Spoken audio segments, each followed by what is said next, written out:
Welcome back, everybody. Happy Friday. We got a 2018 Nissan Rogue making this weird clunking noise from the back.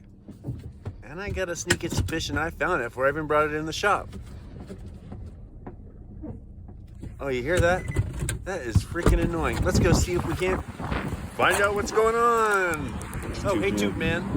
Yep. And this car's only a couple years old, but it's sat. So if you fold the seat forward on a Nissan Juke, it puts the seat belt just to where it freaking starts tapping the plastic right there, and it sounds like it's coming from the wheel. As a tech, you never know what the hell the source of a noise is going to be. That's why the most important thing is to drive it. Look at this. We'll put the seat back up, put the seat belt back around where it belongs.